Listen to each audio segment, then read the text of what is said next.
Nabayaan mo si Ruben? Hindi mo sa tinulungan makaalis? Sige, pagsigawan mo. Nang marinig lang lahat. Sa'yo ko lang to sinabi dahil asawa kita. I'm sorry. Nabigla lang ako. Pero Maureen, sa ginawa mo yan, parang ikaw na rin ang pumatay sa kapatid mo. Hindi ko yun sinasadya. Hindi ko pinaplanuhan yun. It was a spur of the moment thing. Pero nakahinga ako ng maluwag ng natulungan si Ruben. Dahil kung nabuhay siya, siguradong ipapakulong mo ako. At alam ko na hindi mo ako kayang ipaglaban sa korte. Dahil kahit nagtapos ka ng pagkasya, hanggang ngayon hindi ka pa nakakapasa sa bar.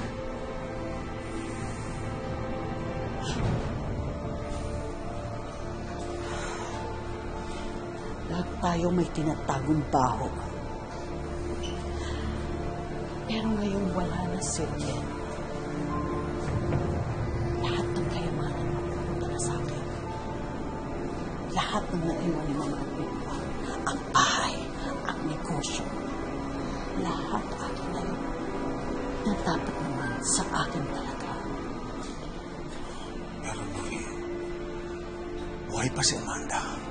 Sa batas, siya ang may karapatan sa lahat ng maiiwan ni Ruben.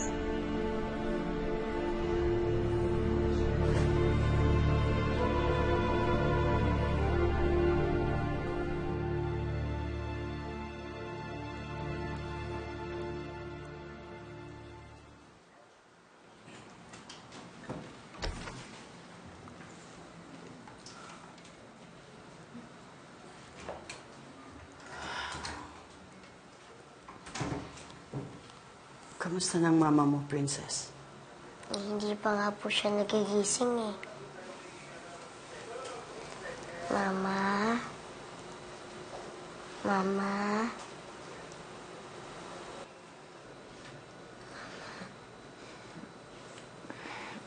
Ay, tatawagin ko lang yung doktor.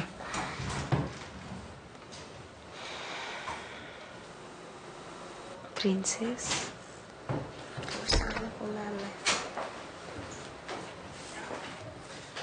Mrs. Sandoval, I'm Dr. Espineta. We've run some tests and cleared ka sa anumang head injury.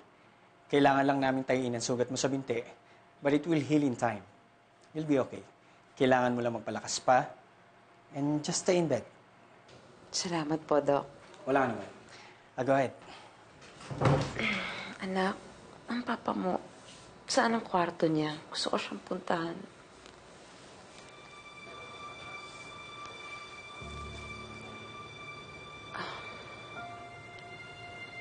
Ano pa nangyari?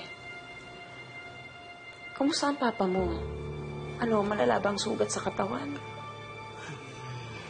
Amanda, may kailangan kang malaman. Tibayan mo yung loob mo, ha?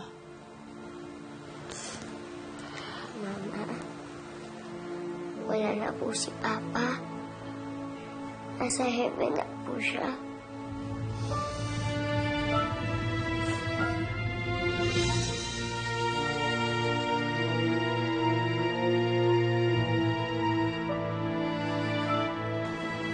Naisip ko na kung anong dapat natin gawin para makuha ang bahay kay Amanda.